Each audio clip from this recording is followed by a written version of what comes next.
Nope. साथियों, आप लोगों का देश मुझे बहुत अच्छा लगा। साथ में शेख हसीना जी मुझे बहुत सुंदर लगा। मेरे भाई और बहनों, शेख हसीना जी मुझे बहुत प्यार दिया।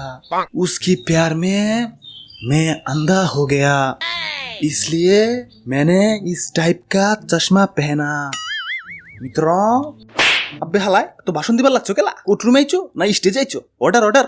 আরে জাজ সাহেব, আমার মক্কেলের সাথে চিনেন আপনি? আমার মক্কেলের সাথে বাবা ভদ্রভাবে কথা বলবেন।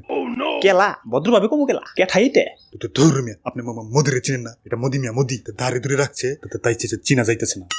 হ, বুঝতে পারছি। তোমার মক্কেলের নরেন্দ্রনাথ বাদ দিয়া রবীন্দ্রনাথ হইবে কইছে।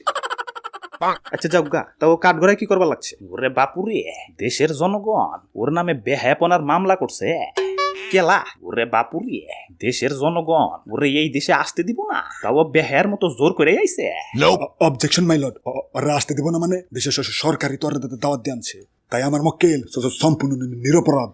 না, তোমার মক্কেল অপরাধী। না না, সম্পূর্ণ নিরপরাধ। অপরাধী, নিরপরাধ, অপরাধী, নিরপরাধ, অপরাধী, নিরপরাধ। অপরাধী। Nope.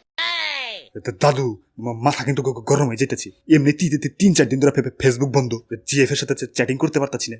ওরে বাপুরে, এই ফেসবুক বন্ধের পিছনে কার হাত আছে জানো? কার হাত? খালি একবার বলো আর আমি খুন করে ফেলামু। ওরে বাপুরে, তুমি যার সামসামি করতাছো, তোমার এই মক্কেলি তো প্রধান আসামি। কি? জজ সাহেব, আমি এই অপরাধের বিচার চাই। ওরে এমন শাস্তি দিবেন যাতে ও কোনোদিন ভিপিএন দিয়েও ফেসবুক চালাইতে না পারে। উপরের তেলে নিচ পর্যন্ত বিবেচনা করে আদালতে এই সিদ্ধান্তে চিত পড়া হয়ে পড়ছে যে এই নরেন্দ্রনাথ মোদী সম্পূর্ণ অপরাধী, তাই ওরে রকেটের মধ্যে বাইন দেয় সসম্মানে নেটওয়ার্কের বাইরে পাঠিয়ে দেব।